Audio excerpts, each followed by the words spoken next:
Hey everyone, I'm gonna give people a chance to jump on. I know it's been a while. I've some things that I've been thinking about that I want to talk about in relation to what comes next and what we should be looking out for at this time as it concerns world events and where we're at in biblical prophecy and how it relates to some dreams and visions over the years. Um, so I'll give people just a couple of minutes and we'll talk about it. I haven't been able to come on and talk for a while because I had my jaw wired shut, so I couldn't talk, couldn't eat, but finally unwired, so we can talk a little bit. So I hope you're all doing well. I miss talking to everyone. As you know, it's been a tumultuous couple of years for me.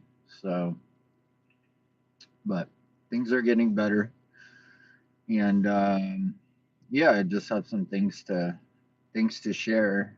Try to give a different perspective to what you see going on around you, and maybe give you another lens to look through.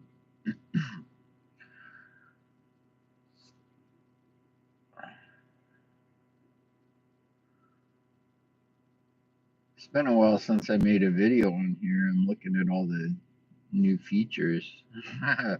There's a green screen you can do now. Huh, that's cool. Maybe I'll do that in the future. Add photos to get started.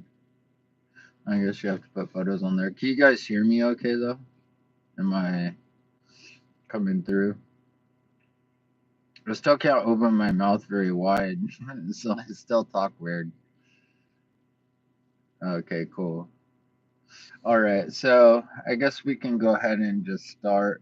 Um, So I want to talk about where we're at now and what we can probably expect, and some of the um, trip wires that I see being laid out. um, so where to start? Let's start with some of the changes in world leadership um, and the world order. I think that would be a good place to start. So one thing I see that's important to pay attention to, in my opinion. Let's start with this. I believe Obama to be the Antichrist. I've had many dreams and visions about that. Many other people have too. I'm not the only one. And I believe that the false prophet will be the Pope. Um, According to Malachi's prophecy, the next pope should be the final one. So I assume that'll be the false prophet. In his prophecy, the next one is Peter the Roman, which is the current Secretary of State for the Vatican right now, and I think he's the favorite to be pope. But his name's Peter. He's from Rome. So that would fit the prophecy. So I assume he will be the false prophet. But whoever becomes pope, I think, will be it. So that's somebody to watch. Um, I also find it interesting that you recently had the Iran nuclear talks held in Rome.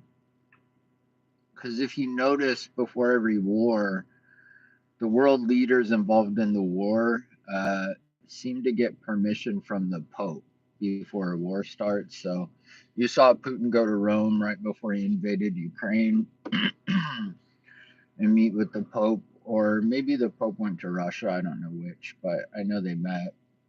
World War II, for example, Hitler went and met with the Pope before he invaded countries, and I'm sure you'll find it war after war that happens. I researched that one time and found that to be true. So I think we're probably getting pretty close to war breaking out. You're going to need, well, not you, but they need a world war in order to create the 10 kingdoms, in my opinion. If you watch the way in which countries are shifting right now, it appears to me that they're getting ready to separate the world into the 10 kingdoms. Trump talking about taking Canada as a state and beginning to send military into Mexico and taking Greenland. That is a play to create, I think, the North American kingdom. You see Europe unifying, wanting to create, a Europe military essentially. Um, I think you'll have a kingdom there. China getting ready to take territory for that kingdom, and Russia beginning to take territory for that kingdom. And then you'll see Israel do the same. Africa is beginning to unite more and more. Not sure about South America yet, how that one works out, but you're seeing kingdoms begin to form.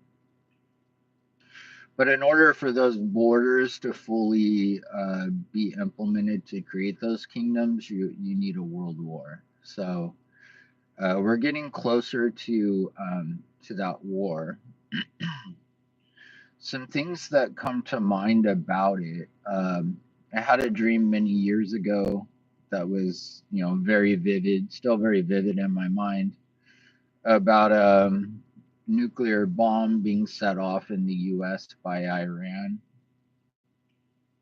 and I can certainly see that taking place. I'm not sure that U.S. will be the ones to initiate strikes on Iran. I think Israel will probably do that. Um, because I think Israel is going to be the fall guy essentially for the world war and for the economic collapse, because they have to become the enemy of the world essentially. So I expect them to be the ones to initiate.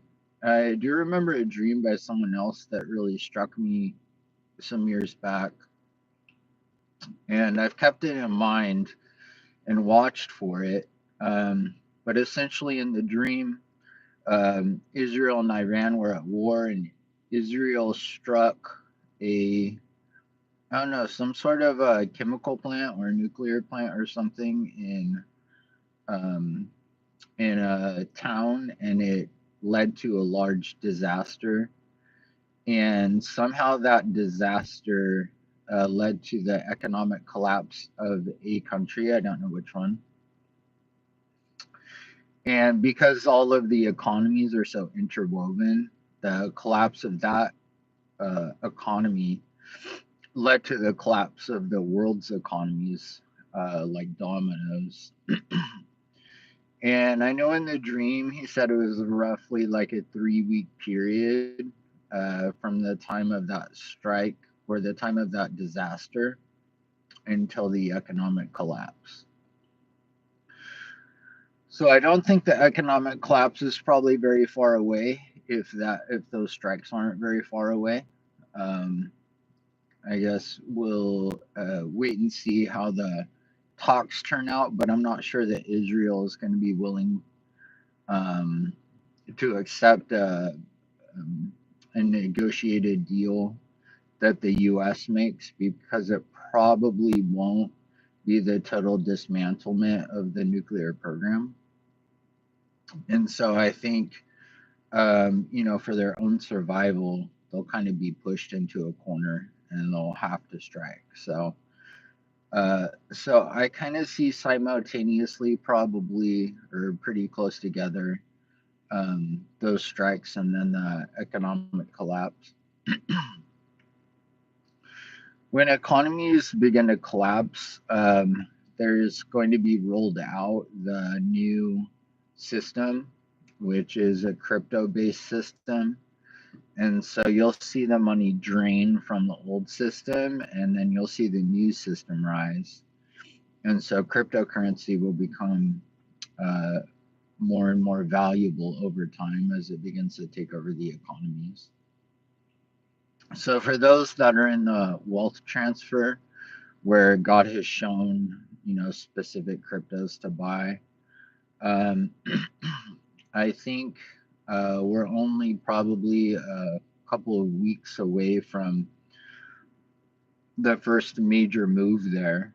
Um, and then how many moves after there are and how long that takes to fully develop, I don't know.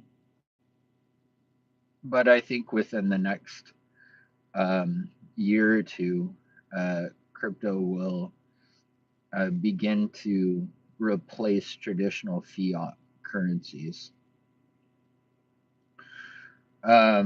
So that's a major prophetic marker because crypto will um, eventually be used for total control of money.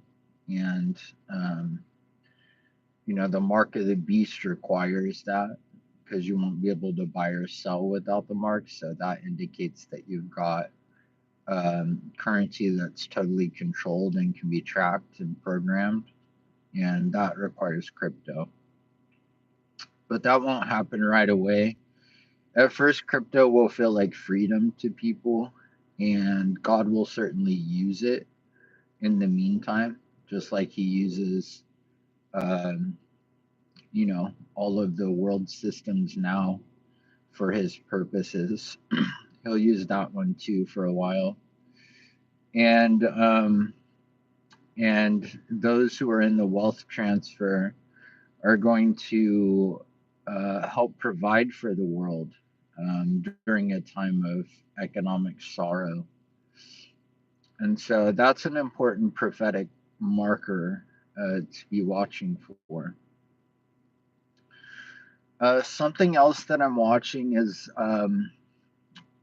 I do think Obama will probably return to rule in the US one more time. A lot of people have had dreams and visions about a third term for him. I did recently see um, a reporter ask Trump a question. They said, "Would you run for a third term against Obama?"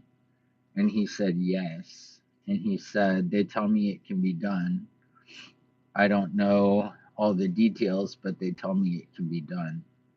So they're already preparing the um, public for that. I think a lot of what Trump is doing is kind of setting up a kingship in the US. And that's all well and good when you agree with what the king's doing. Like, I'm sure many of you like various policies that Trump's implementing. However, uh, I think you should look at what it looks like when he's replaced by Obama. And would you want the same power in Obama's hands that you'll see in Trump's hands, right? So gradually, he's taking away power from other branches of government, doing things that traditionally would be done by Congress with executive orders, and looking at ways to take away power from the judicial branch. And so you're seeing the executive branch grow in power, and you're seeing the other two branches lose power, which sets it up for more of a kingship rather than a republic. We haven't been a republic for a long time, but we have at least the illusion. But that seems to be going away. So I am watching those moves carefully. I do think the plan is as I've stated for many years, probably 10 years now, that the plan is for Trump to be the fall guy and for Christians to be mixed in with that. So for him to be aligned with Christians so that when he falls, Christians will also take the blame. I had a couple of dreams I'll highlight about who Trump is from years ago. In one dream, I saw a clown car, and he was driving the clown car, and all these people were getting in it. And they drove up this big hill, and all the people looked kind of dead in the car, but they were excited to be driving up this hill. But at the end of the hill was a cliff, and he drove the car up the hill and off the cliff, and all the people that got in that clown car died.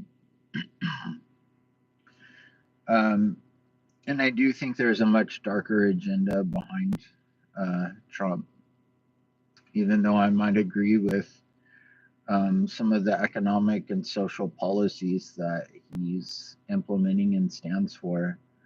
Um, I do think it's a trap. And I think the very people that would traditionally protect the Constitution will be the very people that end up ripping up the Constitution in order to keep him in power. Another dream I had, Trump was lying in a chalk outline with blood by his head, and there was a camera crew in front of him, and someone yelled, "Cut." And he got up and he walked off the set. And so I do believe at some point he will fake his own death. And I think that will obviously throw America into great turmoil. America has to be destroyed from the inside out. It's a little too strong to be destroyed from the outside in. So um, they need a way to divide the people and to create a situation that people are willing to fight and die for. And I think that would be one that they could use. Um, yeah, um, so I guess the way I see it is we get a few years of Trump kind of making sure the Christians have room. And I think during this time is when we see a revival break out. I think we're pretty close to that. I think you're going to see the beginnings of revival, if you're not seeing them already. I think you'll see them this year, and I think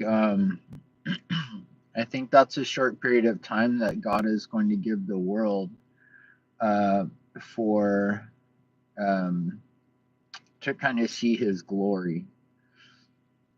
So I think through the wealth transfer, the Christians will be given a lot of influence and a lot of power in the world, and there will be revival breaking out, and people will have the chance to really see God. And then I think Trump becomes the fall guy, and Christians become a part of that. They get lumped together, and the world turns against the Christians, and then persecution starts. I think historically, it's God has done it that way.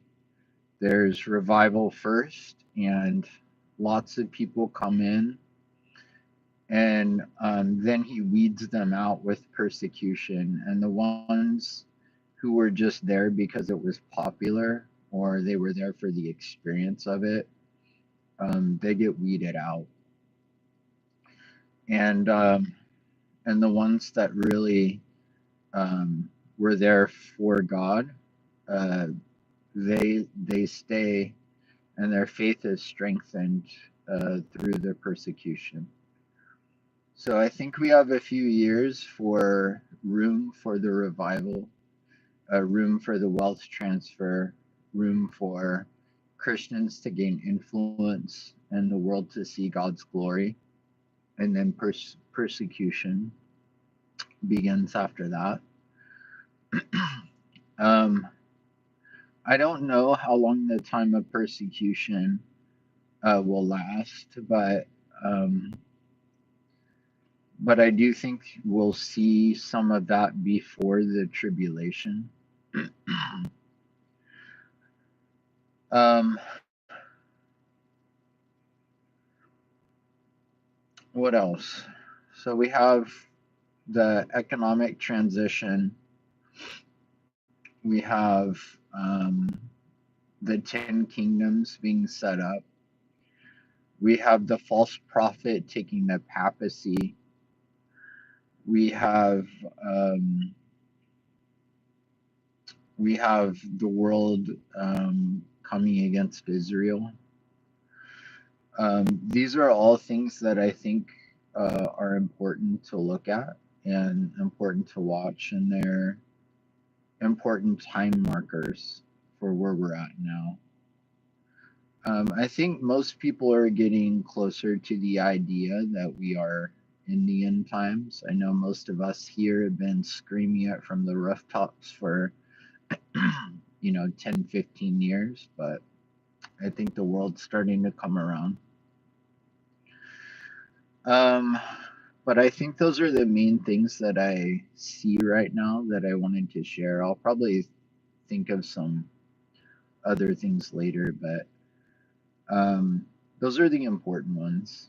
I just wanted to give you more of a prophetic lens to see some of these things through, because it's easy to get caught up in the right left paradigm and who's saying what about who, and geopolitical dramas and all of this. But keep in mind that all of this is for a deeper spiritual purpose, and it is fulfilling prophecy, and we're getting closer. And if you really look, you can see it all being set up. So I posted a couple videos, um, just little, like, you know, AI videos, because I couldn't talk because my jaw was wired shut. But I posted a couple about April, because it was heavy on my spirit that April would be a month of major shaking and shifting, and we're seeing it. Um, we're seeing the false prophet enter the papacy here in April. We are seeing the beginnings of the rumblings of World War III here in April. And we're seeing major political shifts, major economic shifts, beginning with tariff policies, but turning into something much, much bigger than that, which is a realignment of nations. So keep your eye on all these things. April's not over yet, but it's a big month. And we're getting really close to some major events.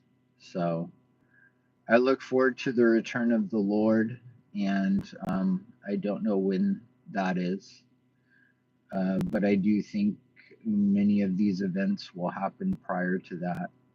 Just my opinion. And so while I'm here, I'm hoping to be a prophetic voice in what can seem very blurry and unclear. And I hope all of you will do the same. All right, I love you all, and I hope to see you soon. If not here, then in the air. God bless.